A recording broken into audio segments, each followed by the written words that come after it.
আপনারা শুনছেন অনু audio films. প্রতি সপ্তাহে আমরা আপনাদের জন্য নিয়ে আসি তারানাথ তান্ত্রিকের রোমাঞ্চকর কিছু গল্প। আজ আপনি শুনবেন তারানাথ তান্ত্রিকের গল্প কালা নাপিতের মেয়ে ও তারানাথ তান্ত্রিক। গল্প শুনে ভালো লাগলে অবশ্যই আমাদের চ্যানেলটি সাবস্ক্রাইব করে বেল আইকন প্রেস করে রাখবেন এবং অবশ্যই গল্প শুনে আপনার মূল্যবান মতামত আমাদের কমেন্ট বক্সে জানাতে ভুলবেন না। আমাদের একটি বিশেষ অনুরোধ, আমাদের গল্পের পাইরেসি করবেন না এবং গল্পের পাইরেসি করাকে সমর্থন করবেন না। শুরু হচ্ছে আজকের গল্প কালা নাপিতের মেয়ে ও তারানাথ তান্ত্রিক।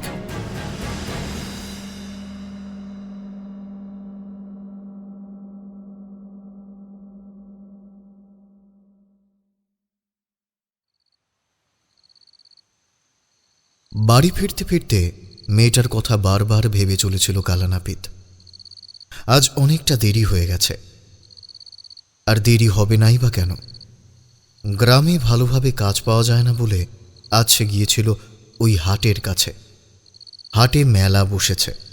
এই কয়েকদিন মেলাতে নানান লোকজন আসে। তাদের মধ্যে দোকানদার, সওদা করা লোক, তাছাড়া ঘুরে বেড়ানো লোক অনেকেই থাকে।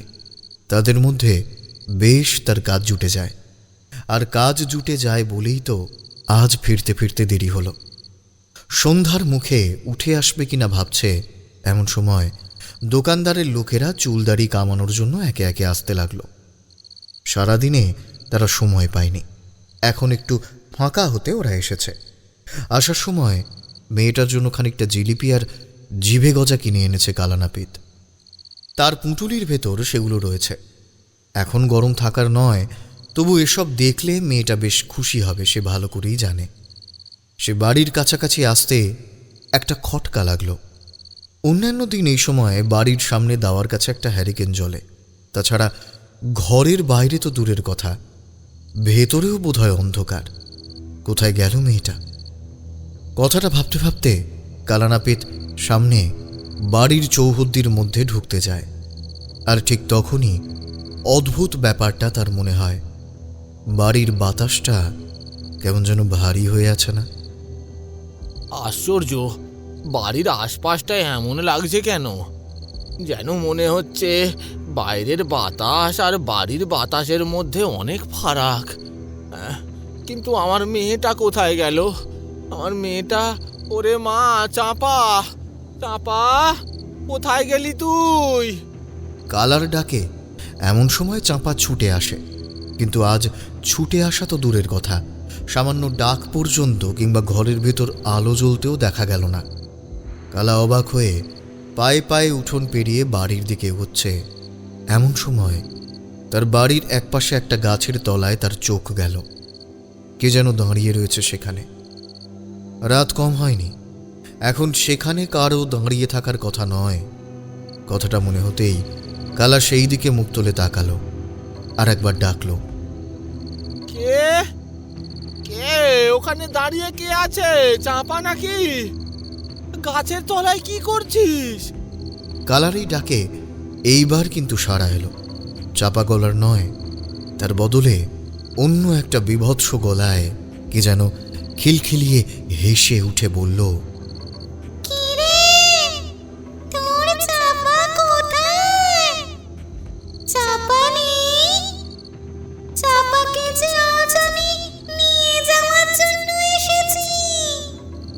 কালার বুকের ভেতরটা ধক করে উঠল। গলাটার মধ্যে চাঁপার গলা মিশে আছে, কিন্তু তার সঙ্গে আরও একটা অদ্ভুত কণ্ঠস্বর রয়েছে। সঙ্গে সঙ্গে সেই ছায়ামূর্তিটা যেন গাছ বেয়ে উপরে উঠতে লাগলো। কালার দাঁড়ালো না, পিঠের পুঁটুলি সেখানে ফেলে দিয়ে ছুটে গেল গাছটার কাছে। ততক্ষণে মূর্তিটা গাছ বেয়ে উপরের দিকে উঠে পড়েছে। তার নিচের খানিকটা অংশ দেখা গেল। সকালে যাওয়ার সময় চাঁপার পরনে যে শাড়িটা ছিল সেইটাই। দেখ মা, আমায় ভয় দেখাস না। তোর কি হয়েছে বল? আমি সব ঠিক করে দেব। গাছের ওপরে কোনো মানুষ এত রাতে যায়? রাতে গাছে কেউ থাকে নাকি? হ্যাঁ চাপা? কালার কথা শেষ হতে না হতে খিলখিল একটা হাসির শব্দ গাছের উপর থেকে ছিটকে আসে নিচে, আর তার সঙ্গে এখানে একটা জলের মতো কি যেন এসে পড়ে কালার গায়ে। একটা বদ্ধ দুর্গন্ধ সেই জলে। কালা কোনো রকমে কাঁধে ফেলা জলটাকে হাতের গামছা দিয়ে মুছে ফেলে বটে, কিন্তু ততক্ষণে গাছের উপরের দিকে আধো অন্ধকারের মধ্যে চাঁপার মুখটা একবার মাত্র উঁকি দিয়েছে, আর সেটা দেখে কালার হৃৎস্পন্দন যেন থমকে গিয়েছে। ওটা কে? আমার মেয়েটার মতো দেখতে হলেও আমার মেয়ে তো না। হ্যাঁ, ও কে? কে আমার মেয়ের মধ্যে এসেছে? কাঁপা কাঁপা গলায় কথাগুলো বলে কালানাপিত স্থির হয়ে দাঁড়িয়ে পড়ে। গাছের উপর থেকে সামান্য ফাঁকে চাঁদের আলো অল্প এসে পড়েছে। আধো অন্ধকারের মধ্যে সেই আলোতে চাঁপার মুখটা দেখা যায়।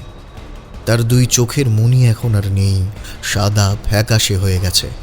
মুখের আশপাশ থেকে লালা গড়িয়ে পড়ছে। মাথার চুলগুলো অবিন্যস্তভাবে মুখের সামনে এসে পড়েছে। শুধু তাই নয়, তার মুখের ভেতর থেকে আসা অদ্ভুত ভয়ঙ্কর চিৎকারটা যেন কালার বুকের ভেতরের রক্ত হিম করে তুলল।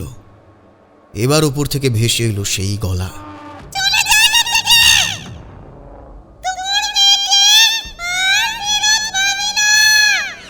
কালার দুই চোখ জলে ভরে আসে। ভয়ে আতঙ্কে সে কেমন যেন পাথরের মতো হয়ে যায়। থতমত খেয়ে বলে, তুই কে? আমার মেয়ে তোর কি ক্ষতি করেছে? ছেড়ে দে, ছেড়ে দে বলছি। আমার মেয়েটাকে ছেড়ে দে, ছেড়ে দে। গাছের উপর থেকে সেই অদ্ভুত কণ্ঠস্বর খিলখিল করে হেসে ওঠে, কিন্তু আর কোনো কথা বলে না। কেমন যেন অদ্ভুতভাবে গোটা গাছটা দুলতে থাকে।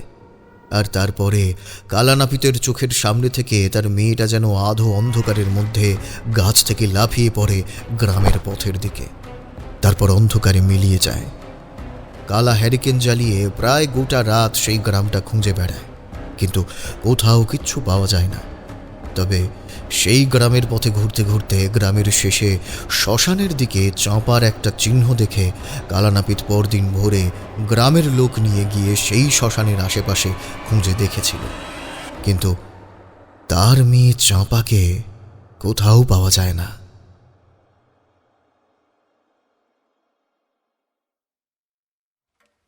তোমরা যে কথা বলছো সেটাও কিন্তু মিথ্যে নয়। মাঝে মাঝে তেমন অভিশাপ কিংবা কোনো মানুষের উপর অশুভ আত্মার প্রকোপ অনেক সময় পর্যন্ত থাকতে পারে। তার মানে আপনি বলতে চাইছেন যে অনেক সময় এই আত্মারা বহুদিন ধরে তার কাজ করার জন্য অপেক্ষা করতে পারে।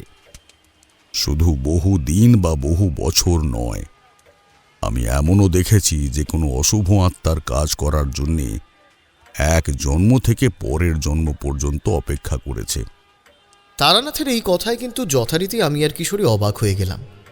তারানাথের বাড়িতে তক্তপোষের একপাশে বসে আমি, তারানাথ আর কিশোরী এইসব নিয়ে কথা বলে চলেছিলাম। এখনও গল্প শুরু হয়নি। যারা শ্রোতা তারা অবশ্যই জানে তারানাথের কাছে এসে প্রতিদিন গল্প শুরু হয়ে যায়, এমনটা কিন্তু নয়। নানা বিষয় নিয়ে আমরা আলোচনা করি, তারানাথ কথা বলে, আমরা যদিও শুনি, তবে মাঝে মাঝে দু একটা কথা আমাদের না বললেই নয়। তাছাড়া কিশোরী তো সবসময় আছে, তারানাথকে একটু রাগিয়ে দিয়ে তার কথা শুনতে ভালোবাসে। অথচ আমি হলপ করে বলতে পারি কিশোরীর মতো তারানাথের এমন শ্রোতা আর ভক্ত এরম কিন্তু আর একটাও খুঁজে পাওয়া যাবে না। তাছাড়া ওই তো আমাকে এখানে এনেছিল। কিশোরী তারানাথের সামনে যেমন কথাই বলুক না কেন, তারানাথের পেছনে যদি কেউ তারানাথের অসম্মান করে কিংবা অবিশ্বাস করে, সেক্ষেত্রে কিশোরী কিন্তু সবার আগে তার বিরুদ্ধে কথা বলে। ব্যাপারটা বড় অদ্ভুত বলে মনে হতে পারে, তবে কিশোরী এমন কেন করে সেইটা আমি জানি না। এই কথা প্রশ্ন করলে সে বলে, দেখো ভাইয়া, ঠাকুরমশাই আমাদের ভালোবাসেন, পছন্দ করেন এবং যথারীতি বিশ্বাসও করেন। তার কথায় অবিশ্বাস করে কিংবা তার সঙ্গে তার বিরুদ্ধে কথা বলে রাগিয়ে দিলে কিন্তু তারানাথ কখনো আমাদের অসম্মান করে কোনো কিছু বলেন না। যা বলেন তা মজার ছলে, নয়তো ওই সামান্য কিছু রাগের মুহূর্তে। একটা কথা ভালো করে লক্ষ্য করে দেখবে, ওই সামান্য সময়ের মধ্যেই তার সেই রাগ কমে এলে সে কিন্তু হেসে ফেলেন। আসলে আমরা যেমন তাকে পছন্দ করি, গল্প শুনতে আসি, তেমনি তিনিও আমাদের বড়ই স্নেহ করেন। তার কাছে একটু তো মশকরা করা চলে, তাই না? কিন্তু তাই বলে বাইরের কেউ ঠাকুরমশাইকে অসম্মান করলে কিংবা তার উপরে অবিশ্বাস করলে, সেক্ষেত্রে আমাদের তো কর্তব্য যে তার বিরুদ্ধে কথা বলা। না হলে ঠাকুরমশাই যে আমাদের এমনি এমনি এত বিশ্বাস করেন তার অমর্যাদা হবে না। দেখো, ঠাকুরমশাই যে সত্যি ঘটনার সঙ্গেই মাঝে মাঝে রং চড়িয়ে আমাদের বলেন সে কথা তো মিথ্যা নয়, তবে আমিও বুঝি সেটা বলার প্রয়োজন আছে। সত্যি কথা একভাবে বললে তা কখনোই চিত্তাকর্ষক হতে পারে না, তবে ঠাকুরমশাই এমন কিন্তু কখনোই বলেন না যা সম্পূর্ণ মিথ্যে। তবুও মাঝে মাঝে মশকরা করি। এই সমস্ত কথাতেই বোঝা যায় কিশোরী তারানাথের প্রতি কতটা আস্থাশীল। বোধহয় তারানাথের সমস্ত ভক্তদের মধ্যে এবং শ্রোতাদের মধ্যে কিশোরী সর্বশ্রেষ্ঠ। আজ সকালে যখন ঝমঝম বৃষ্টির মধ্যে কিশোরী সেন ছাতা মাথায় এসে উপস্থিত হলো, একটু অবাক হয়ে বললাম, কি হে, আজ তো তোমার আসার কথা ছিল না? তুমি তো বলেছিলে ওই রমাকান্ত চৌধুরীর সঙ্গে কি একটা ব্যাপারে তোমার আজ যাওয়ার কথা। আরে তেমনটাই ছিল, কাল রাত পর্যন্ত তেমনই ঠিক ছিল। রমাকান্ত চৌধুরী কাল সন্ধ্যাবেলাও আমাদের একটা গল্প বললেন। বুঝতেই পারছো, শনিবার অফিস থেকে ফিরে সবাই এক জায়গায় জড়ো হয়েছে, আর আজ ছুটির দিন, অনেক রাত পর্যন্ত গল্পগুজব চলেছিল। কাল রাতেও ঠিক ছিল আমরা 5 জন মিলে যাব রমাকান্ত চৌধুরীর সঙ্গে, কিন্তু সকালে উঠে দেখি ভদ্রলোক আর নেই। নেই মানে? নেই মানে নেই, এমনকি সে যার কাছে আসতো সে নিজেও পর্যন্ত জানে না আসল ব্যাপারটা কি। আজ তার আমাদের এক জায়গায় নিয়ে যাওয়ার কথা ছিল, সেখানে অদ্ভুত কিছু দেখাবার ব্যাপারেও তিনি বলেছিলেন। দেখো, অন্য কেউ হলে মনে করতাম আমাদেরকে মিথ্যা কথা বলছে, তাই কিছুই দেখাতে পারবে না বলে পালিয়ে গিয়েছে। কিন্তু রমাকান্ত চৌধুরীর সঙ্গে এতদিন মিশে এরকম তো কিছু মনে হয়নি। আমি কৌতূহলী হয়ে তার দিকে তাকিয়ে রইলাম। কিশোরীর মতো অবিশ্বাসী যুক্তিবাদী মানুষ এমন কথা বলছে। কিশোরী বোধহয় আমার মনের কথা বুঝতে পেরেই বলল, ভদ্রলোক নিজের কথা একবারও আমাদের বিশ্বাস করাতে চান না, তিনি শুধু নিজের কথাটুকু বলতে চান। কাল তিনি আমাদের যেখানে নিয়ে যাবেন বলেছিলেন সেখানে অদ্ভুত, অলৌকিক, ভুতুড়ে এরকম কিছুই তিনি দেখাতেন না। তিনি দেখাতেন একটি গ্রাম, যে গ্রামের সঙ্গে তার অতীতের কিছু সম্পর্ক জড়িয়ে রয়েছে। অর্থাৎ পালিয়ে যাবার মতো এমন কোনো ঘটনাই নেই, বুঝলে? কিন্তু কিন্তু কি যে হলো কিছু বুঝতে পারছি না। এইসব নিয়ে বেশি ভেবো না, রমাকান্তবাবু নিশ্চয়ই ফিরে আসবেন। কোনো কারণে তিনি তোমাদের না জানিয়ে বেরিয়ে পড়তে বাধ্য হয়েছেন। আমিও সেটাই ভাবছি। যাই হোক, চলো বেরিয়ে পড়া যাক। আকাশের অবস্থাও খুব একটা ভালো নয়, এরপরে কিন্তু আরও জোরে বৃষ্টি নামতে পারে। কিশোরীর কথায় আমরা বেরিয়ে পড়লাম। বৃষ্টি পড়ছিল। ছাতা মাথায় দিয়ে আমরা হাঁটতে হাঁটতে মটলিনের কাছ পর্যন্ত পৌঁছলাম। দেখি দোকানের ধারে কিছু লোকজন রয়েছে। বৃষ্টি হলেও লোকেরা বাইরে বেরোনো থেকে অব্যাহতি রাখেনি।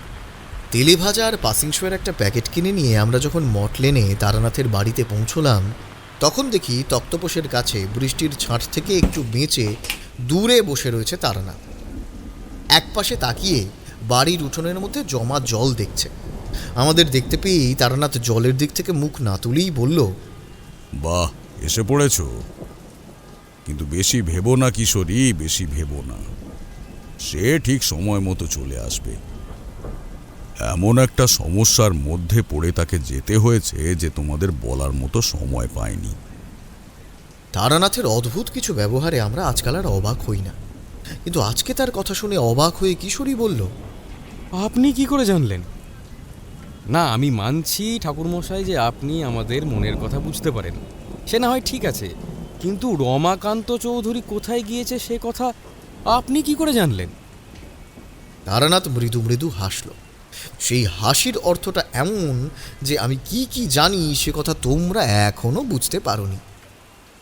তোমরা আমাকে যেটুকু চিনেছ তা অতি সামান্য। যাকে এখনো সব কথা বাদ দাও, বসে পড়ো। কথাটা বলে সে হাত দেখালো সামনের দিকে। আমরা সেখানে গিয়ে বসলাম। কিশোরীর মনটা যে চঞ্চল হয়েছিল সে কথা আমরা ভালো করে জানি, কিন্তু তারানাথের কথা শুনে সে কেমন জানি ইতস্তত করতে লাগলো। আমরা তক্তপোষের পাশে এসে বসতেই বৃষ্টিটা বেড়ে গেল দেখে তারানাথ হেসে বলে উঠল, চিন্তা করো না, সব সময় মনে রেখো যে যা হয় তার পেছনে একটা কারণ থাকে, আর তার চেয়ে বড় কথা, যা হয় তা কিন্তু ভালোর জন্যই হয়। হ্যাঁ, সাময়িকভাবেই তার জন্য আমরা একটু চিন্তা করলেও পরে কিন্তু বোঝা যায় যে আসলে ঠিকই হয়েছে। এসব কথা আমরা আগেও শুনেছি, কিন্তু আজ এই কথাটা শুনেই কেমন যেন অদ্ভুত লাগছিল। যাই হোক, কিশোরী কিন্তু দেখলাম এই ব্যাপারে তারানাথকে কোনো প্রশ্ন করলো না। মনে হলো তারানাথের কথায় সে খুশি হয়েছে। এরপরই কথায় কথায় তারানাথের সঙ্গে কিশোরী কথা বলতে বলতে ওই সব পর্যন্ত গিয়েছিল। একসময় তারানাথ বলল, এমন একটা ঘটনার কথা আজ বৃষ্টির দিনে বারবার মনে পড়ছিল আমার। আসলে সেই ঘটনা যখন ঘটে তখন কিন্তু বৃষ্টি ছিল। এমন অদ্ভুত আর ভয়ঙ্কর ঘটনা আমি জীবনে খুব কমই দেখেছি। তোমরা তো জানোই, জীবনে অনেক শক্তির মুখোমুখি আমায় হতে হয়েছে। কখনো কখনো শুভ শক্তির উল্টো দিকেও আমায় দাঁড়াতে হয়েছে। যদিও শুভ শক্তির সঙ্গে কখনোই কেউ জিততে পারে না বা পারেনি, আমিও পারিনি, সে কথা আলাদা। কিন্তু জীবনে অদ্ভুত নৃশংস ভয়ঙ্কর ঘটনা খুব কমই ঘটেছিল। আর তেমনই একটা ঘটনার কথা আজকে তোমাদেরকে বলবো। এই ঘটনার কথা আজও মনে পড়লে আমার গায়ের রোম যেন দাঁড়িয়ে যায়, বুকের ভেতরটা কেমন করে ওঠে। সেই কয়েকটা দিন ওই গ্রামে যে আমি কিভাবে কাটিয়েছিলাম সে কথা তোমাদের বলে বোঝাতে পারবো না। কথাটা বলতে বলতেই দেখলাম তারানাথের চোখটা একবার বন্ধ হয়ে এলো, যেন গোটা শরীরটা শিরশির করে কেঁপে উঠল। একবার এতদিন পরে অতীতের কোনো কথা মনে করে তারানাথের এমন ভাব আমাদের কিন্তু অবাক লাগলো। তাহলে কোনো নৃশংস ঘটনার দৃশ্য তার চোখের সামনে ঘটেছিল? আমি আর কিশোরী একবার একে অপরের মুখের দিকে তাকিয়ে চুপ করে রইলাম। বাইরে বৃষ্টিটা টিপটিপ করে পড়তে শুরু করেছে। তারানাথ সেই দিকে তাকিয়ে থেকে বলতে শুরু করলো, তখন বর্ষাকাল। বর্ষাকাল সময়টা গ্রামের বুকে মাঝে মাঝে যেমনই অস্বস্তি ডেকে আনে, তেমনই কিন্তু স্বস্তি মাঝে মাঝে ডেকে আনে ওই বর্ষাকালই।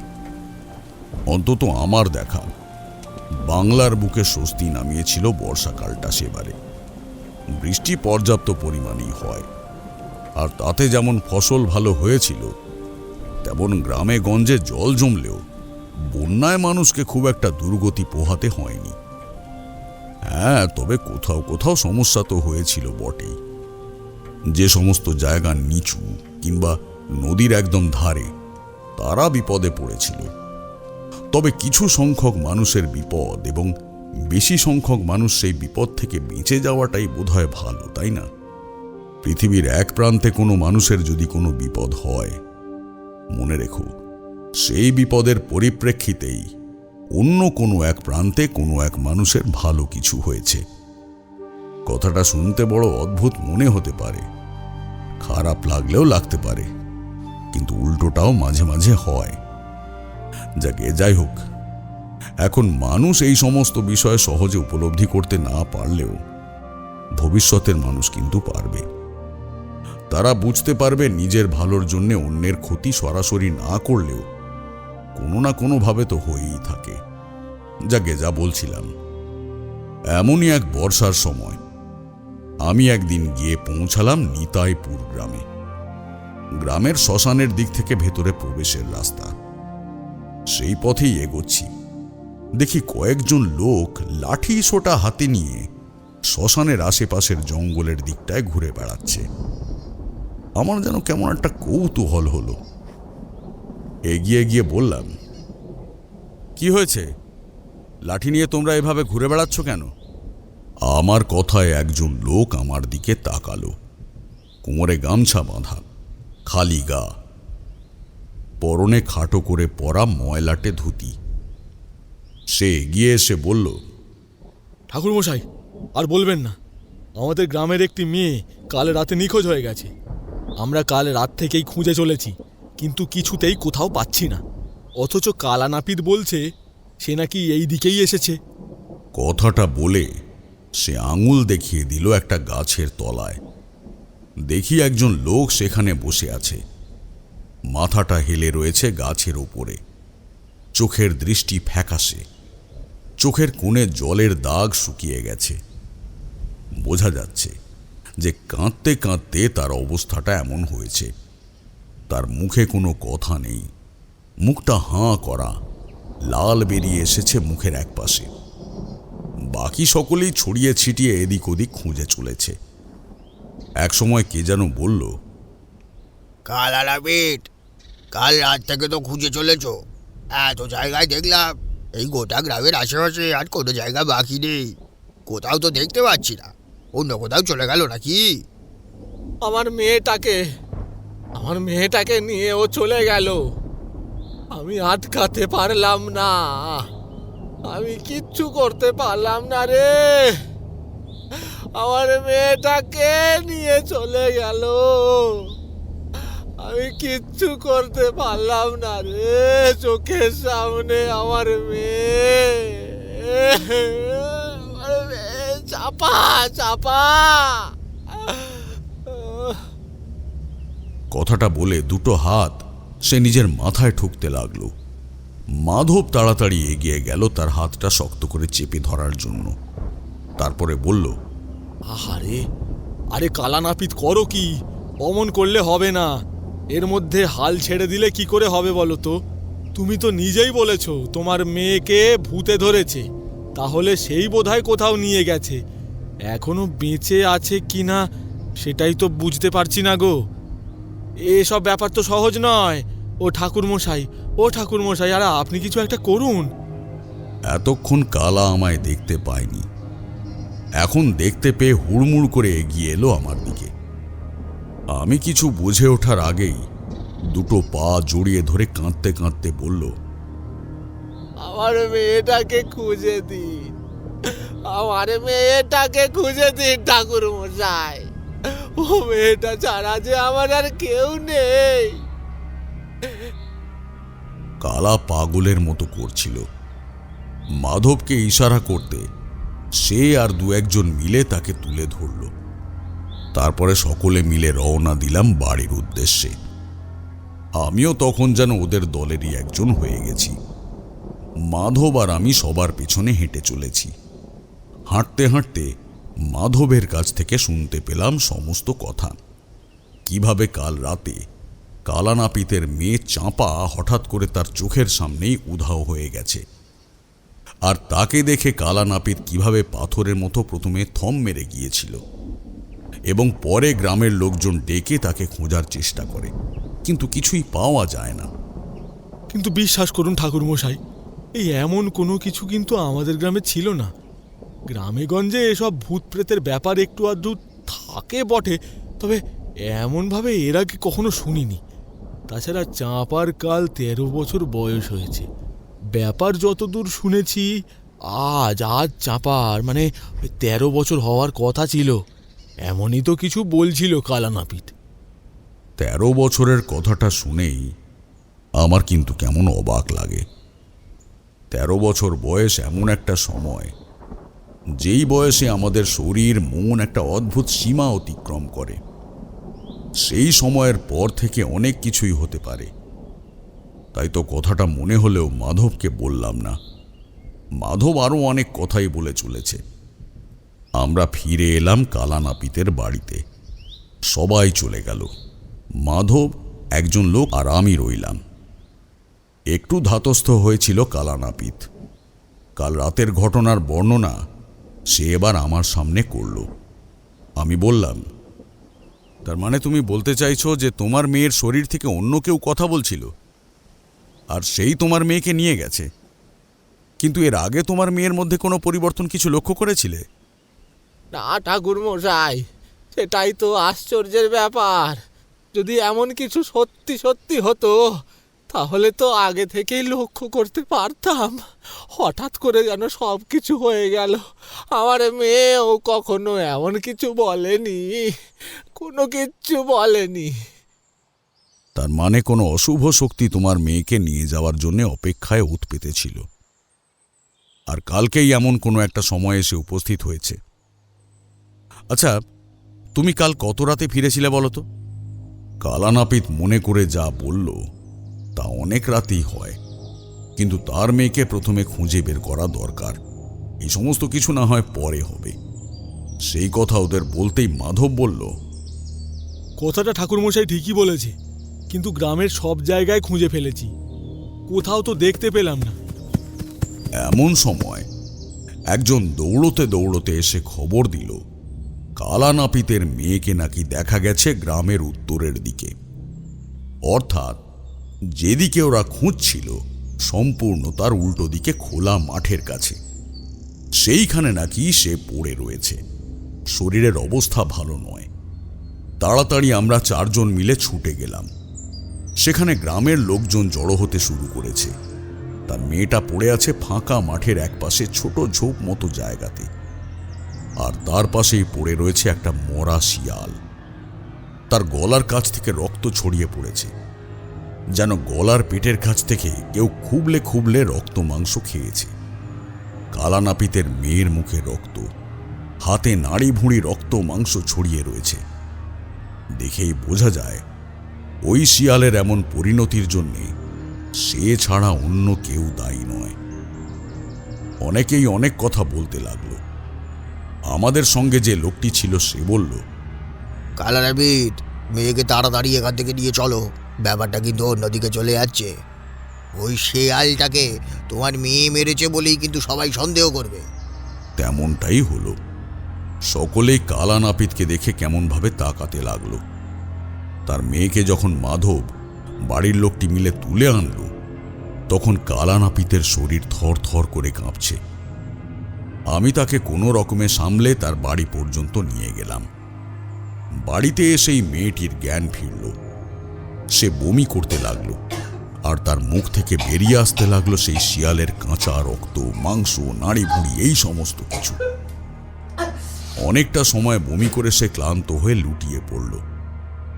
গ্রাম থেকে একজন কবিরাজকে ডেকে আনা হলো। কবিরাজ সমস্ত দেখে শুনে বললেন, ব্যাপারটা কিছু বুঝতে পারছি না।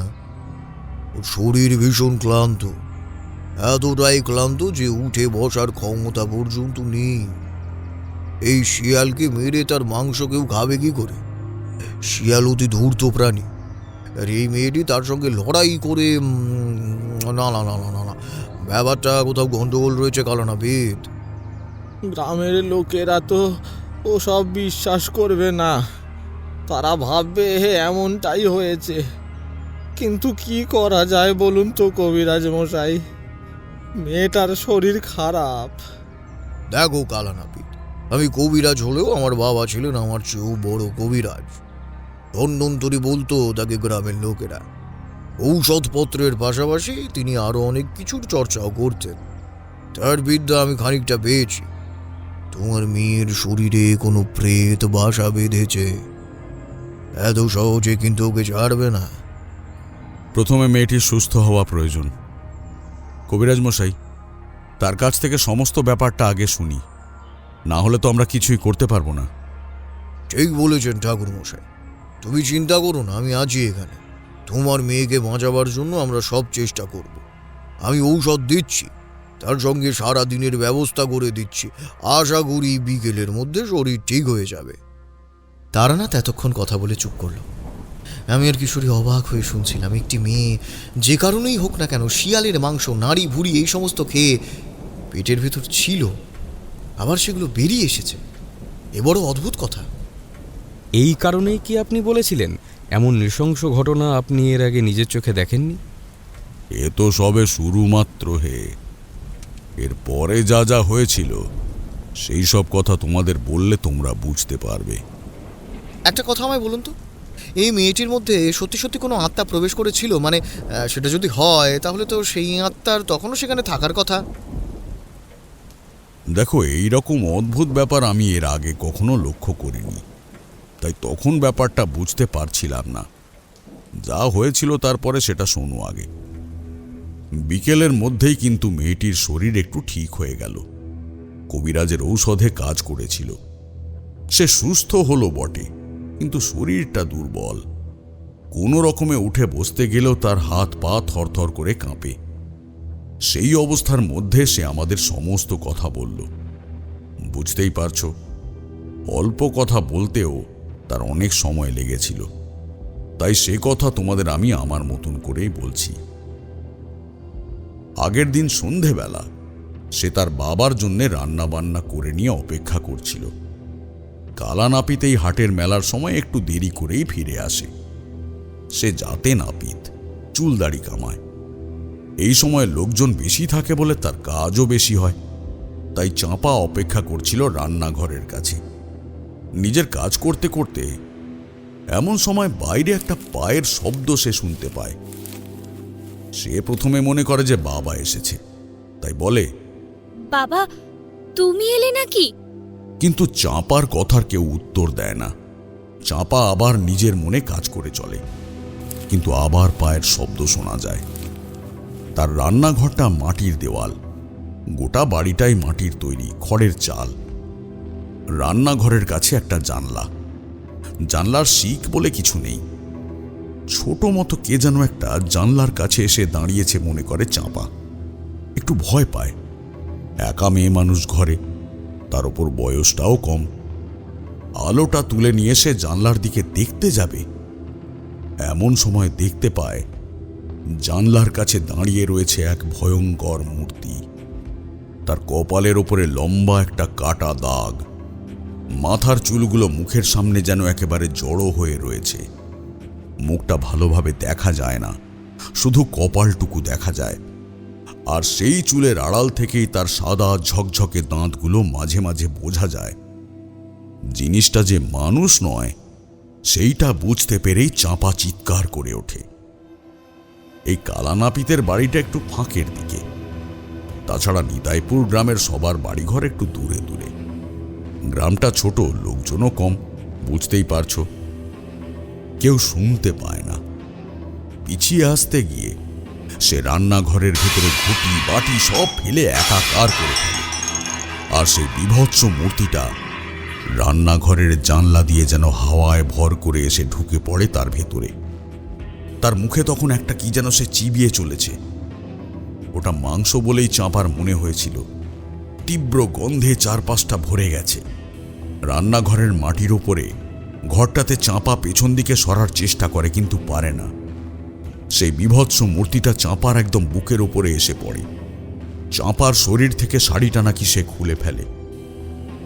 আমি কথাটা প্রথমে শুনে অবাক হয়েছিলাম, কিন্তু পরে বুঝতে পারি তার অন্য একটা কারণ ছিল। সে চাঁপার শরীরে কিছু একটা খুঁজছিল। চাঁপার শরীরে ঠিক পিঠের কাছে একটা লম্বা কাটা দাগ ছিল, সেটা জন্ম দাগ। কিভাবে হয়েছিল চাঁপা নিজেও জানে না। জন্মের আগে থেকেই নাকি সেই দাগটা ছিল। এটা অবশ্য আমি পরে শুনেছিলাম কালানাপিতের কাছে। পিঠের কাছে এসে দাগটা দেখেই নাকি সেই বিভৎস মূর্তি আবার হেসে উঠে বলে, ঠিক ধরেছি, আজই সঠিক সময় হয়েছে।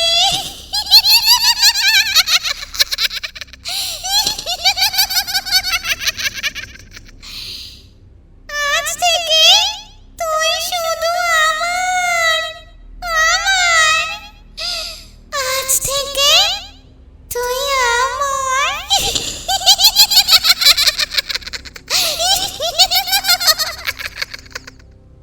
কে তুমি?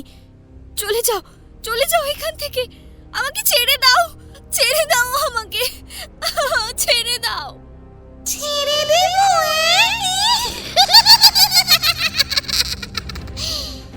এতদিন ধরে অপেক্ষা করে আছি ছেড়ে দেওয়ার জন্য নাকি? ওসব তো হবে না। আজ থেকে তুই শুধু আমার। আজ থেকে যে আমার দিন শুরু। তার মানে যে অশরীরী আত্মা ওই চাঁপার শরীরে ঢুকেছিল তাকে সে দেখতে পেয়েছিল, কিন্তু কেন? চাঁপা আমাদের সব কথা খুলে বলতে বলতে কাঁদতে লাগলো। কালানাপিত তাকে বুকের উপর চেপে ধরে বলল, ওকে আমিও দেখেছি, কিন্তু আমার মেয়ের উপর ওর এত রাগ কিসের? কেন আমার মেয়েটাকে নিয়ে যাচ্ছে? একবার নিয়ে গেছে যখন আবার নিশ্চয়ই নিতে আসবে। আজ রাতেও আমাদের সাবধানে থাকতে হবে। ততক্ষণে সেই লোকটি চলে গিয়েছে। আমি, মাধব, কালানাপিত সেইখানে রয়েছি।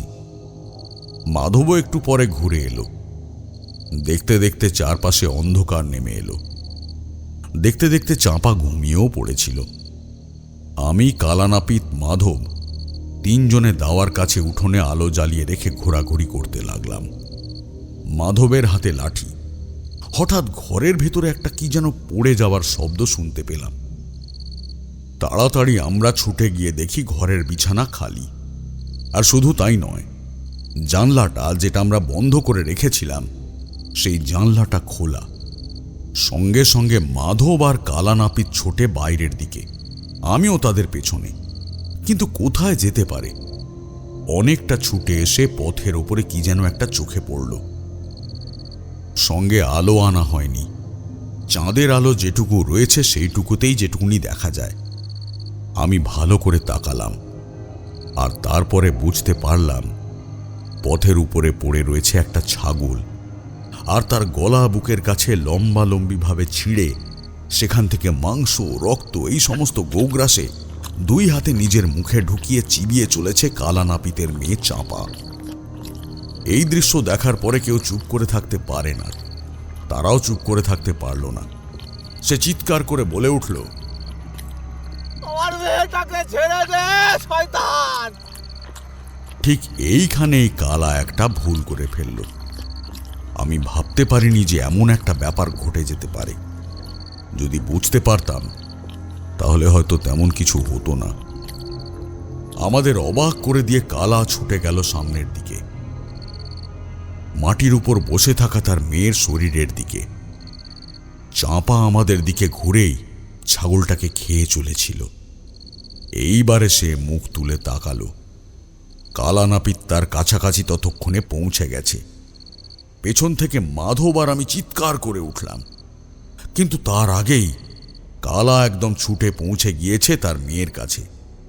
দুটো হাত দিয়ে তার মেয়েকে ধাক্কা মারতে যাবে, এমন সময় রক্তাক্ত ছাগলটাকে ছেড়ে দিয়ে চাঁপা ঝাঁপিয়ে পড়ল কালানাপিতের উপর। তার চোখের মনি নেই, মুখের চুলগুলো মুখের সামনে এসে পড়েছে। রক্ত টপ টপ করে গড়িয়ে পড়ছে তার হাত আর মুখ থেকে। কালানাপিতের বুকের ওপর সে ঝাঁপিয়ে পড়তে ডাল সামলাতে না পেরে কালানাপিত মাটির উপরে পড়ে যায়। আমি মনে মনে প্রমাদ গুনলাম, তাড়াতাড়ি এগোতে লাগলাম সামনের দিকে। কিন্তু ততক্ষণে বুকের ওপর বসে থাকা চাঁপার মুখে শোনা যাচ্ছে এক অদ্ভুত গর্জন। আমি জানতাম তুই আসবি। তোর বউটাকে মেরেছি, তোকেও মারব, আর তারপর তোর মেয়েটাকে। ওকে দিয়েই তো তোর বউকে মারিয়েছি, আর ওকে দিয়ে তোকেও মারাবো। কে তুই? কে তুই বল? আমি আর মাধব ততক্ষণে একদম কাছাকাছি এসে পড়তেই চাঁপা মুখ তুলে আমাদের দিকে তাকালো।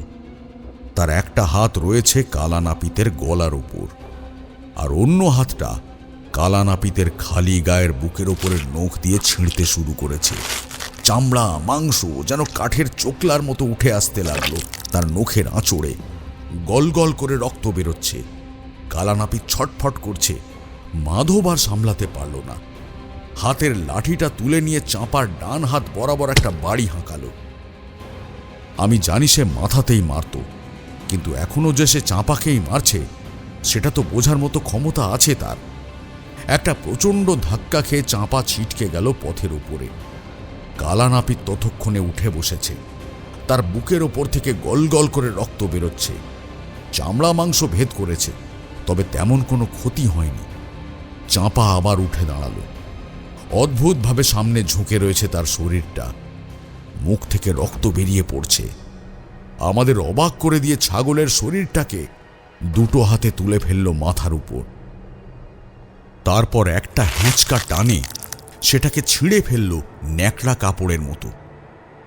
ছাগলটা শরীর থেকে বেরিয়ে আসা রক্ত চাঁপার মাথার ওপরে এসে পড়ছে। তার চুল বেয়ে রক্ত ছড়িয়ে যাচ্ছে চারপাশে। এমন একটা অদ্ভুত ব্যাপার চোখের সামনে দেখে সহ্য করা যায় না। তোমরা বিশ্বাস করবে না, ছাগলটার শরীর থেকে বেরিয়ে আসা কালচে লাল রক্ত চাঁপার গোটা শরীরে একটু একটু করে মেখে যাচ্ছে। আর সেই অবস্থায় সে খিলখিল করে হেসে চলেছে আমাদের দিকে তাকিয়ে। কালানাপিত এমন অবস্থার মধ্যেও বলল, আমি এখনো বলছি তুই ভুল করছিস। আমি কিংবা আমার স্ত্রী তোর কোনো ক্ষতি করিনি, কোনোদিন করিনি। আমরা তোর ভালো চেয়েছিলাম সব সময়। তোদের জন্যই আমাকে মরতে হয়েছে। তোরা আমাকে বাঁচাবার চেষ্টা করিসনি, একটুও চেষ্টা করিসনি। আমি তো বলেছিলাম সঠিক সময় তোর স্ত্রীকে, তারপর তোকে, আর তারপর তোর মেয়েকে আমি মারবো। সময় এসে গেছে। কথাটা বলেই চাঁপা তার দুটো হাত সামনের দিকে জড়ো করল, যেন একটা শিয়াল। তারপরে আমাদের কিছু বুঝে ওঠার সময় না দিয়ে দ্রুত ছুটতে লাগলো 4 হাত পায়ে। তারপরে অন্ধকারে কোথায় যেন মিলিয়ে গেল। আমি অন্য কিছু একটা ভাবছিলাম। তারপরেই মনে হলো এই সময় কালানাপিতের সঙ্গে থাকা দরকার। তাছাড়া কাল সকালে ঠিক আবার চাঁপাকে খুঁজে পাওয়া যাবে। সেই রাতেই কালানাপিতকে নিয়ে আসা হলো কবিরাজের বাড়িতে। কবিরাজ সমস্ত দেখে শুনে বললেন, ব্যাপারটা কিন্তু আমার শরীরের বলে মনে হচ্ছে না। এ কোনো সাধারণ দাগ নয়, হিংস্র কোনো শিয়াল কুকুরের আঁচড়ের দাগ বলেই মনে হচ্ছে। তাছাড়া ওর দাগটা কিন্তু বেশ গভীর। কালানাপিত, ব্যাপারটা কিন্তু এবার হাতের বাইরে চলে যাচ্ছে। তার মানে সে আর অন্য কেউ নয়, তোমাদের সেই গ্রামের ওই মেয়েটি যার কথা তুমি বলেছিলে। কিন্তু এতদিন পর্যন্ত অপেক্ষা কেন করলো সে? আর তোমার স্ত্রী তো মারা যায় যখন তোমার মেয়ের 7 বছর হয়েছিল তখন। ঠিকই বলেছেন কবিরাজ মশাই, আমার স্ত্রীর মৃত্যু স্বাভাবিক ছিল না। গ্রামের লোকেরা বলেছিল বটে যে শিয়াল বাড়িতে ঢুকে এমনভাবে তাকে খুবলে খুবলে খেয়েছে, কিন্তু এখন আমার মনে হয় তা নয়। ওই শয়তানি কোনোভাবে কারোর শরীরকে আশ্রয় করে এমন কাজ করেছিল। কিছু তো বুঝতে পারছি না আমরা। ব্যাপারটা কি বলুন তো কবিরাজ মশাই? বুঝতে তো আমিও পারছিলাম না, তাই আমারও বোঝার প্রয়োজন ছিল। সেই রাতে কবিরাজ মশাই আর কালানাপিত মিলে আমাদের এক আশ্চর্য কথা শোনালো। আমার আসল বাড়ি এই গ্রামে নয়। এখান থেকে 2 গ্রাম ধরে রতনপুর বলে একটা গ্রাম আছে। সেইখানেই আমার পরিবার। বাবা মারা যায় ছোটবেলায়। বাবার জমি জমা আমার দাদা আর আমি মিলেই দেখাশোনা করতাম। মা বেঁচে ছিল অনেক দিন। মা যখন মারা যায় ততদিন আমার দাদার বিয়ে হয়ে গেছে। কিন্তু বিয়ের পরেই দাদা একটা অদ্ভুত অসুখে পড়ে। তার শরীর ক্রমশ দুর্বল হতে শুরু করে। কি করব, সমস্ত কিছু আমাকেই দেখাশোনা করতে হতো। আমার দাদার স্ত্রী, মানে আমার বৌদি, কিন্তু ছিলেন ভালো মেয়ে। সে দাদার দেখাশোনা করতো যেমন তেমন আমায় নানা কাজের সাহায্যও করতো। মাঠের কাজ থেকে শুরু করে বাড়ির সমস্ত কাজ একা হাতে সামলাতো। একদিন সেই বৌদি আমায় তাদের গ্রামের একটি মেয়েকে দেখালো বিয়ের জন্য। মোটামুটি সব কিছুই প্রায় ঠিকই হয়ে এসেছে। এমন সময় একদিন জানা গেল এই মেয়েটি নাকি কোনোভাবে পাগল। মানে ঠিক পাগল নয়, তবে মাঝে মাঝে সে অদ্ভুত আচরণ করে। যে কাউকে হাতের সামনে পেলে মারধর করে, জিনিসপত্র ভেঙে ফেলে, এটা ওটা থেকে শুরু করে সব কিছু ভেঙে ফেলে। ভাগ্যিস বিয়ের আগে ব্যাপারটা জানতে পেরেছিলাম। আমার বৌদি বিয়েটা ভেঙে দেয়। আমি আর কিছুই বলিনি, কিন্তু এতে নাকি মেয়েটা দারুণ আঘাত পেয়েছিল। এরপর থেকে সে কেমন যেন শান্ত হয়ে যায়। এদিকে আমার বৌদি তাড়াহুড়ো করে আর একটা মেয়ে দেখে আমার বিয়ে দিয়ে দেয়। সেই হলো আমার স্ত্রী, আমার চাঁপার মা। মিরপুরে এসে যে পাগল মেয়েটির কথা বলেছিলাম, সেই মেয়েটি হঠাৎ করে একদিন আমাদের গ্রামে চলে আসে। তার কোনো এক আত্মীয়ের বাড়ি আমাদের গ্রামে ছিল সেইখানে। একদিন সন্ধ্যের দিকে সে আমাদের বাড়িতে আসে আমাদের সঙ্গে সাক্ষাৎ করতে। তখন আমি, আমার স্ত্রী, বৌদি, দাদা সকলেই ছিলাম। এইখানে এসে কোনো কারণে অসুস্থ হয়ে পড়ে। বোঝা গিয়েছিল সে বিষ খেয়ে আত্মহত্যা করেছিল। কেন সে এমন কাজ করেছিল সে কথা সত্যি বলতে আমি বুঝতে পারিনি। তবে তাকে বাঁচানোর আমরা চেষ্টা করেছিলাম। গ্রামেরই এক কবিরাজকে ডেকে এনেছিলাম, কিন্তু সে এসে জানিয়েছিল সব শেষ। এরপরেই কিন্তু আমাদের পরিবারের বিপদ আসতে শুরু করে। দাদার উপরে প্রথম বিপদ আসে। দাদা কোনো রকমে বেঁচে যায়, কিন্তু বৌদির ওপরে যখন বিপদ আসে বৌদি বাঁচতে পারেনি। মাত্র 1 হাত উঁচু দাওয়ার ওপর থেকে উঠোনে পড়ে গিয়ে আমার বৌদি মরে যায়। বড় অদ্ভুত ঘটনা ঘটেছিল, বিশ্বাস করবেন না, এটা আমি নিজের চোখে দেখেছিলাম। ঠাকুর মশাইকে ব্যাপারটা খুলে বলো, তাহলে ঠাকুর মশাই ব্যাপারটা ভালো করে বুঝতে পারবেন। আগের দিন রাতে ঘরের মধ্যে দাদা কাউকে দেখতে পেয়ে চিৎকার করে উঠেছিল। আগেই বলেছি, দাদার শরীর অসুস্থ ছিল। সে হাঁটা চলা ভালোভাবে করতে পারত না। জমি জমার কাজকর্ম সব কিছু আমাকেই দেখাশোনা করতে হতো। একদিন রাতে হঠাৎ বৌদি দাওয়ার কাছে এসে চিৎকার করে ওঠে। তার চিৎকার শুনে আমি ছুটে যাই। আমার স্ত্রী তখন আমাদের ঘরে বসে রয়েছে। ছুটে গিয়ে দেখি বৌদি দাওয়ার কাছে দাঁড়িয়ে আছে। তার একটা হাত দিয়ে বাঁশের কাছটা ধরা, শরীরটা সামান্য সামনের দিকে ঝুঁকে রয়েছে। আমি ডাকলাম, অমনভাবে ঝুলে রয়েছো কেন? পড়ে যাবে তো।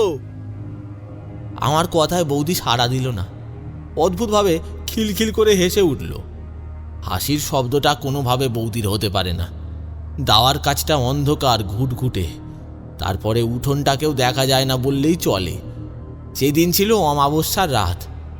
ওপাশে দাদা নিজের ঘর থেকে বিড়বিড় করে কি যেন বলে চলেছে।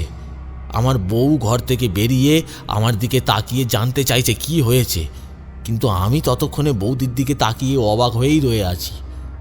তার মাথাটা আস্তে আস্তে প্রায় পেছনের দিকে ঘুরে এসেছে। দুটো মণিহীন সাদা চোখ, অদ্ভুত লাগছে তাকে দেখতে। মুখে সেই একটা কেমন যেন অদ্ভুত হাসি। মুখের এক পাশ দিয়ে রক্ত টপ টপ করে গড়িয়ে তার কাপড়ে পড়ছে। খিলখিল করে হাসতে হাসতে সে একটা হাত আমার দিকে বাড়িয়ে দিয়েছে। দেখি বৌদির হাতের নখগুলো কখন যেন লম্বা ছুরির মতো বড় হয়ে গেছে। আমি আবার বললাম, বৌদি, ও বৌদি, কি হয়েছে তোমার?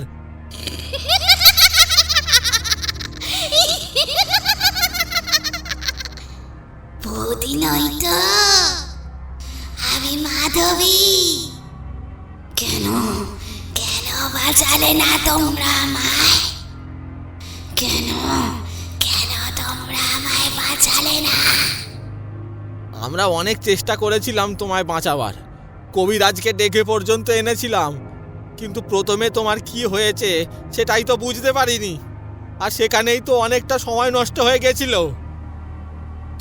কেন কেন আমার সাথে এমনটা করলে?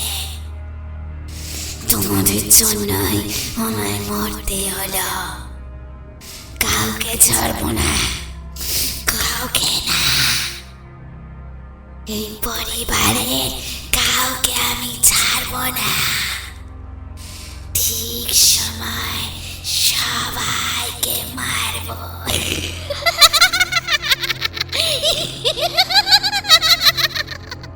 সঙ্গে সঙ্গে সে অদ্ভুতভাবে হেসে উঠল। আর তখনই আমি বৌদির গলায় একটা প্রচণ্ড চিৎকার শুনতে পেলাম। তারপরই বৌদি ঝাঁপিয়ে পড়ল দাওয়ার কাছ থেকে উঠোনে। একটা মট করে শব্দ শুনতে পেলাম। পরে বুঝতে পেরেছিলাম ওটা বৌদির ঘাড় ভেঙে যাওয়ার শব্দ। তারপরে বৌদি সেদিন মারা যায়। সেই রাতেই লোকজন ডেকে নিয়ে অনেক কাণ্ড হয়েছিল। দাদা মারা যায় এর প্রায় মাসখানেক পরে। তারপরেই তো বাধ্য হয়ে জমি জমা সমস্ত কিছু ছেড়ে ওই গ্রাম থেকে আমরা এইখানে চলে আসি। রতনপুর গ্রামটা এখান থেকে 2 গ্রাম দূরে। কথাতে কাছে মনে হলেও আসলে কিন্তু অনেক দূর। এই গ্রামে এসে আমার এক পরিচিতির কাছে আশ্রয় নিয়ে এই থাকার জায়গাটার ব্যবস্থা করেছি। নাপিতের ব্যবস্থা আর কি, বাড়িটা তারই ছিল। তার মৃত্যুর পরে তার জায়গাটায় আমি থাকি, গ্রামের সবাই জানে।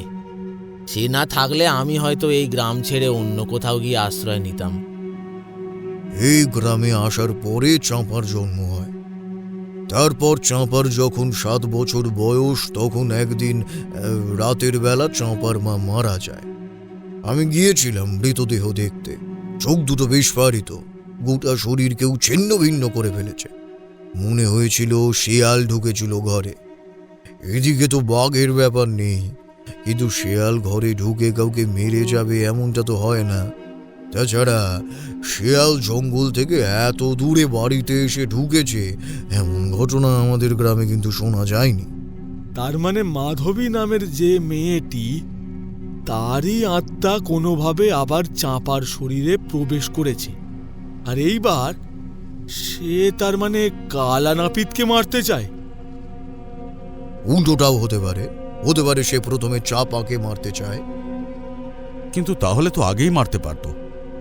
চাঁপার শরীরকে আশ্রয় করে এমনভাবে, আচ্ছা এমন কোনো ব্যাপার নয় তো যে চাঁপার শরীরকে এমনভাবে আশ্রয় করে তাকে দুর্বল করে দিয়ে তাকে মারতে চাইছে? সবাই সবকিছুই বুঝতে পারি, কিন্তু এই বিপদ থেকে কিভাবে উদ্ধার পাওয়া যাবে সেই কথাটা তখনও আমাদের মাথায় কিন্তু ঢোকে না। মাধবীর প্রেতাত্মা প্রতিশোধ নেবার জন্য চাঁপা এবং কালা দুজনকেই মারবে, কিন্তু কাকে আগে মারবে? আজ আমরা ঠিক মতো সময় না পৌঁছলে তো কালা মারা যেত। তাহলে কি সেইটাই তার উদ্দেশ্য? এইভাবে অনেক প্রশ্ন নিয়ে সে রাতটা আমরা ভোর করে ফেললাম। পরদিন চাপাকে খুঁজতে খুঁজতে তাকে খুঁজে পাওয়া গেল এই শ্মশানের জঙ্গলের কাছে। সে আরো ভয়ানক দৃশ্য। তার ডান হাতের পাশে পড়ে রয়েছে একটা মরা সাপ। সেই সাপের শরীরের অর্ধেকটা অংশ নেই বললেই চলে। তার মাংস চিবিয়ে চিবিয়ে খানিকটা খেয়ে খানিকটা ছিবড়ে করে তার পাশে ছড়িয়ে রাখা হয়েছে। প্রথমে শ্রীগাল, তারপরে সর্প, তারপরে আর একটা জিনিসই বাকি রয়েছে। সেটা যদি হয়ে যায় তাহলে বুঝতে পারবো আসলে মাধবী কি করতে চাইছে। তারানাথের আজকের কথাগুলো শুনে শুধু ভয় নয়, তার সঙ্গে কেমন সত্যি ঘৃণ্য নৃশংসভাবে একটি মেয়ে এমনভাবে শিয়াল, ছাগল, সাপের মাংস খেয়ে চলেছে, ব্যাপারটা শুনতে কেমন যেন লাগে। কিন্তু তারানাথের মুখে কবিরাজ মশাইয়ের শেষের কথা শুনে খানিকটা অবাক হলাম। তারানাথ আর কবিরাজ মশাই তাহলে কি কিছু একটা অনুমান করার কথা বলতে চাইছেন? বাইরে বৃষ্টিটা জোরে নেমে এসেছে। কিশোরী বলল, আচ্ছা ঠাকুরমশাই, আপনি বলেছিলেন যে ওই মাধবী নামের মেয়েটির প্রেতাত্মা কোনোভাবে চাঁপার মধ্যে প্রবেশ করেছে, কিন্তু সে চাঁপার মধ্যেই প্রবেশ করলো কেন? কালানাপিতের মধ্যেও তো প্রবেশ করতে পারত। মাধবীর সবচেয়ে বেশি আক্রোশ ছিল কালা নাপিতের উপর। কারণ হয়তো তার সঙ্গে তার বিবাহ সম্বন্ধ হয় এবং তারপরে কোনো কারণে কালা নাপিত তাতে অস্বীকার করে।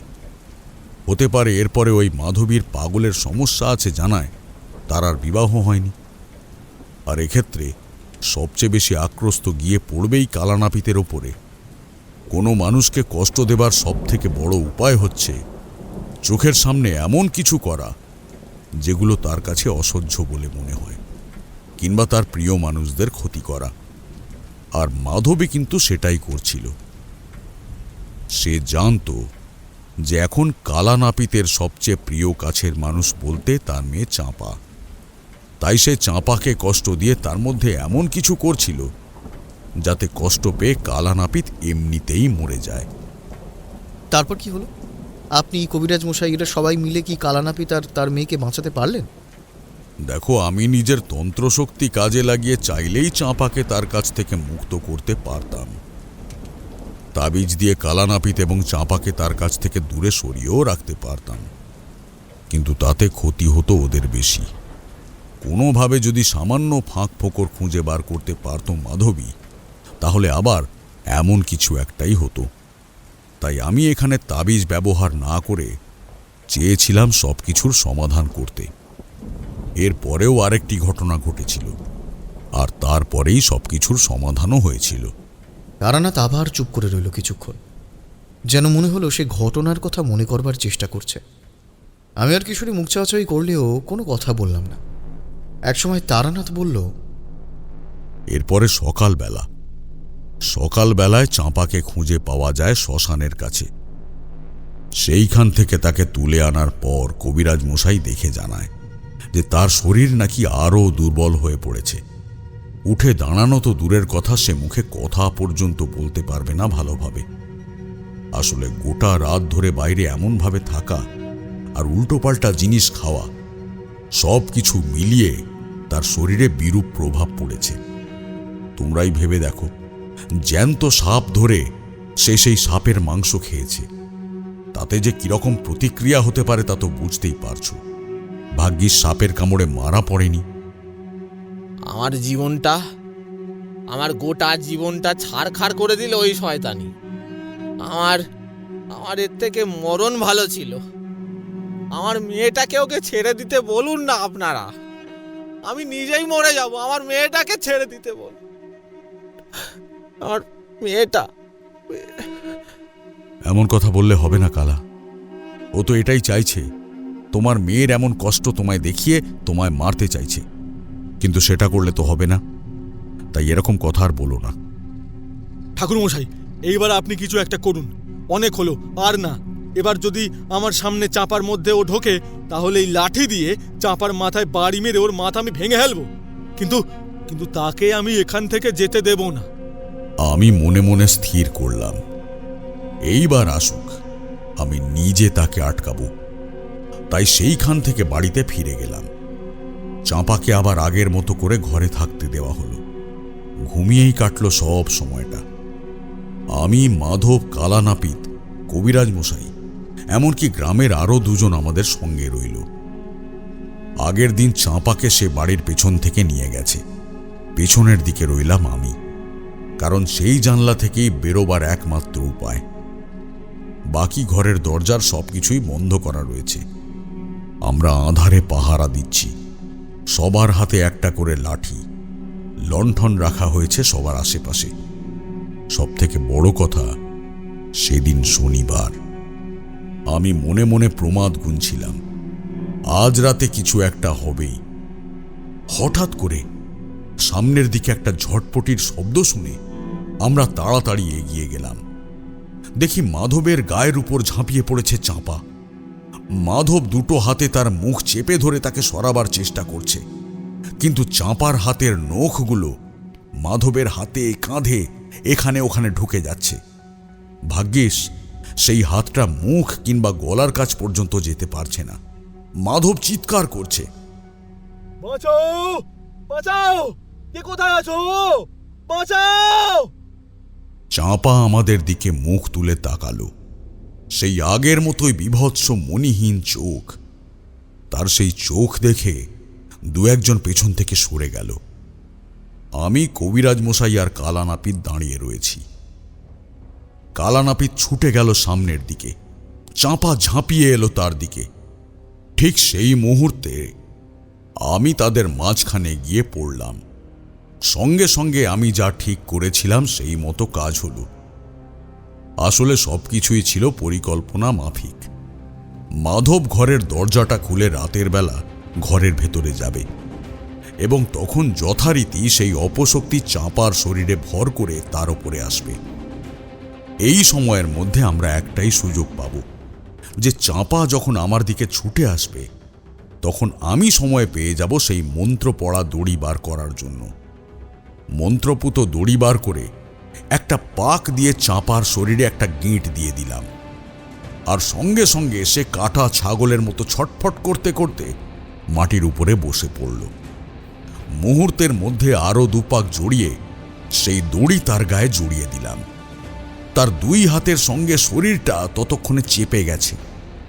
মাটির উপর বসে পড়ে সে আমার দিকে তাকিয়ে গর্জন করছে, পারবি না, আমাকে আটকাতে পারবি না, পারবি না। কথাটা বলেই সে হাঁ করল, আর তার মুখের ভেতর থেকে কি সমস্ত যেন বাইরে বেরিয়ে এসে চারপাশে ছড়িয়ে পড়ল। ইতিমধ্যেই দুর্গন্ধ বেরোতে লাগলো সেইখান থেকে। তাকিয়ে দেখি বমির মতো কিছু একটা, আর তার মধ্যে অসংখ্য লাল সাদা পোকা কিলবিল করে ঘুরে বেড়াচ্ছে। খলখল করে হাসতে লাগলো সে। কবিরাজ মশাই এগিয়ে গিয়ে দেখে বললেন, চাঁপার শরীরটাকে ভেতরে রেখে একেবারে খারাপ করে ফেলেছে। আজ রাতে যদি কোনোভাবে ওকে নিয়ে গিয়ে আবার একই কাজ করে, তাহলে কিন্তু ওকে আর বাঁচানো যাবে না। আজ রাতেও যে ওর জন্য মাংস অপেক্ষা করছে। কিসের মাংস? কাকের মাংস, তাই না? শ্রীগাল, সর্প আর বায়স, এই তিনটের মাংস হলে তাহলেই তোর মনস্কামনা পূর্ণ হবে। কিন্তু সেটা যে হবে না। সবার মতো আমারও প্রথমে মনে হয়েছিল যে তুই হয়তো কালা নাপিতের ওপরে প্রতিশোধ নেবার জন্য এই কাজ করছিস, কিন্তু পরে বুঝতে পারলাম যে না, ব্যাপারটা তেমন নয়। কেউ তোকে কাজে লাগিয়েছে, না হলে তুই এমনভাবে আসল সময়ের জন্য তো অপেক্ষা করবি না। সেই বিভৎস মূর্তি চাঁপার শরীরের রূপ নিয়েই আমার দিকে তাকিয়ে রইল। আমার কথায় সবাই অবাক হয়ে গেল। আর ঠিক তখনই মনে হলো চাঁপা বাঁধন ছাড়িয়ে বেরোবার চেষ্টা করতে লাগলো। আমি এদিক ওদিক তাকালাম, কিন্তু না, কোথাও কাউকে দেখা যাচ্ছে না। তাহলে কি আমার ভাবনার ভুল হলো? একটা অদ্ভুত ভাবনা আমার মাথায় এসেছিল, কিন্তু সেই ভাবনাটা সত্যি যদি করতে হয় তাহলে হঠাৎ মাথার ভেতরে একটা ধাক্কা খেলাম। আর তারপরেই মনে হলো বাড়ির বাইরে গ্রামের পথের একপাশে গাছের তলায় কে যেন দাঁড়িয়ে আছে। আধো অন্ধকারে ভালো করে বোঝা যায় না। আস্তে আস্তে মাধবকে সেই কথাটা বলতেই মাধব অন্ধকারের মধ্যেই এগিয়ে গেল সেই দিকে। কবিরাজ মশাই, আমি আর কালা নাপিত এখানে দাঁড়িয়ে আছি। একটু পরেই মাধব চিৎকার করে উঠল, ঠিক বলেছেন ঠাকুর মশাই, এইখানে কেউ একটা দাঁড়িয়ে আছে। হ্যাঁ, বোধহয় সেই কিছু করছে। সঙ্গে সঙ্গে ওদের সেইখানে রেখে চাঁপার চারপাশে একটা গণ্ডি কেটে দিলাম। তারপরে এগিয়ে গেলাম সেই পথের দিকে। গাছের তলায় কেউ একটা দাঁড়িয়ে আছে। আমায় এগোতে দেখে সে বলল, এগিয়ে এসে কোনো লাভ নেই, আমি চাপাকে নিয়ে যাব। কালা নাপিতকে যদি মারতে না পারে, তাহলে চাপাকে আমি মারবই। তাকে তুই বাঁচাতে পারবি না। কিন্তু কেন? কে তুই? ওরা তোর কি ক্ষতি করেছে? ওরা আমার ক্ষতি করেনি, ওরা ক্ষতি করেছে আমার দিদির। আমার দিদি ওই কালা নাপিতের জন্য মরেছে। আমার দিদি একটু পাগল ছিল, সে কথা ঠিকভাবে ভেঙে যাওয়ায় তার অপমান হয়েছিল। গ্রামের লোকেরা তাকে সেইখানে থাকতে দিতে রাজি পর্যন্ত ছিল না। আমাদের পরিবারকে বাঁচানোর জন্য দিদি আত্মহত্যা করে। কিন্তু দিদির মৃত্যুর পর আমি প্রতিজ্ঞা করেছিলাম এর প্রতিশোধ আমি নেবই।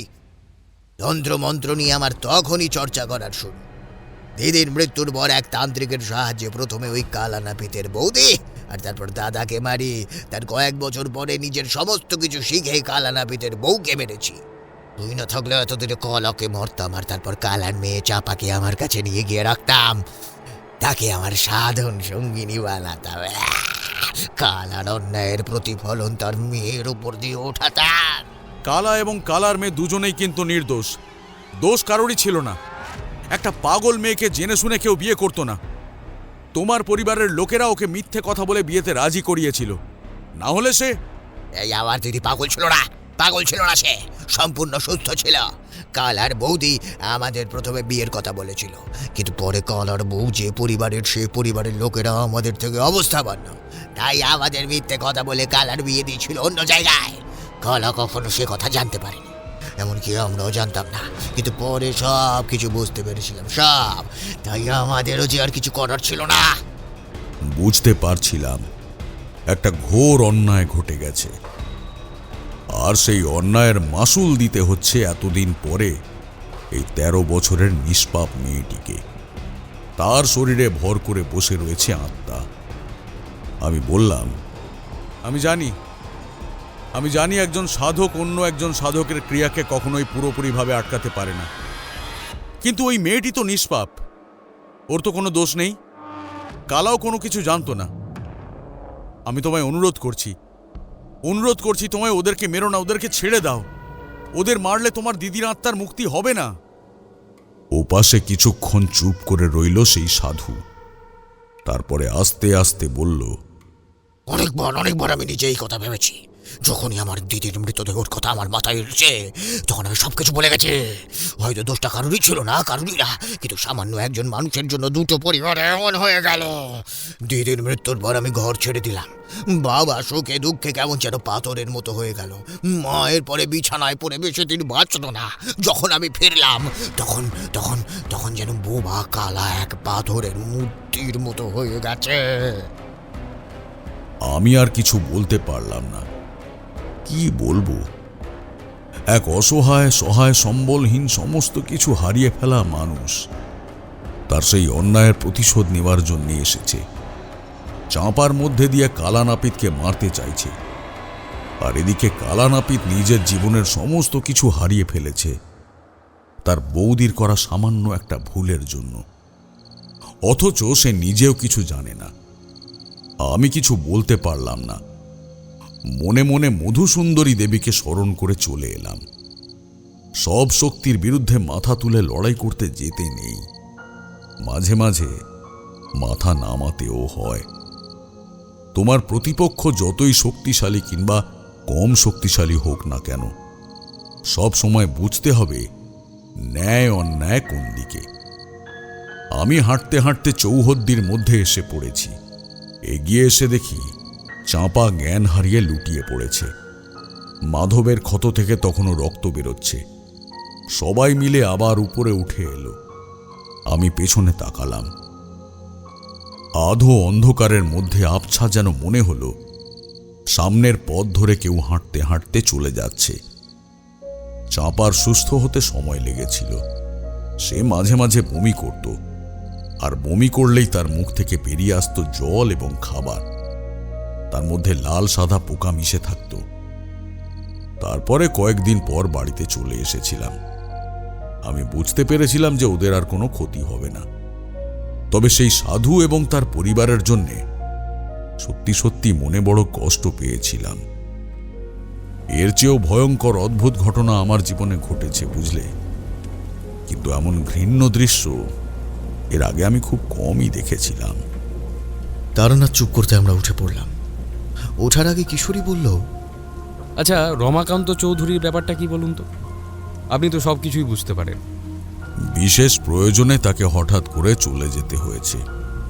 2 রাত্রের মধ্যেই সে ফিরে আসবে, এবং যখন ফিরে আসবে তখন তোমাদের সমস্ত কিছুই বলবে।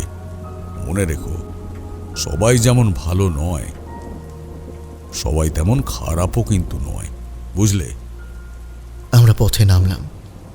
কিছুটা এগিয়ে আসার পর কিশোরী বলল, এই যা, আরে ঠাকুরমশাই এত কিছু বললেন, অথচ যে গল্পের কথায় আত্মাটির কথা বলছিলেন তার ব্যাপারে তো ঠাকুরমশাই কিছুই বললেন না। তাকে কি সাধু বাবা নিয়ে চলে গেছিল নাকি? অশুভ আত্মাকে নিয়ন্ত্রণ করতে হয়, বিশেষ করে এমনভাবে যখন চাঁপাকে বারবার নিয়ে গিয়ে ফিরিয়ে দিচ্ছিল তখন সেই তাকে নিয়ন্ত্রণ করেছিল। সেই তাকে নিয়ে গেছে হয়তো মুক্ত করার জন্য। তবে একটা কথা কিন্তু আমি বুঝতে পারলাম না। প্রথম দিন যখন চাঁপা সেই অশুভ আত্মাকে দেখেছিল, তখন আত্মাটি তার কাপড় সরিয়ে তার পিঠের কাছে একটা জন্মদাগ দেখেছিল। কেন? সত্যি সত্যি সেই আত্মা ঠিক ওই মেয়েটির আত্মা তো, যাকে মানে মাধবী যে মরেছিল কালানাপিতের বাড়িতে, নাকি অন্য কেউ? যদি সেই হয় তাহলে তার জন্মদাগ দেখতে হবে কেন? প্রশ্নগুলো শুধু কিশোরীকে নয়, নিজেকেও করেছিল, কারণ এই প্রশ্নের উত্তর আমি পাইনি। পরদিন তারানাথের কাছে জেনে নিতে হবে। তবে এখন রমাকান্ত চৌধুরীর ব্যাপারটা আরও বেশি কৌতূহলী। ঠিক করলাম বাড়িতে গিয়ে একটু বিশ্রাম নিয়ে সন্ধ্যাটা আজ কিশোরীর মেস বাড়িতেই কাটিয়ে আসবো। ঠিক তখনই ঝমঝমে বৃষ্টিটা একটু একটু করে কমতে লাগলো।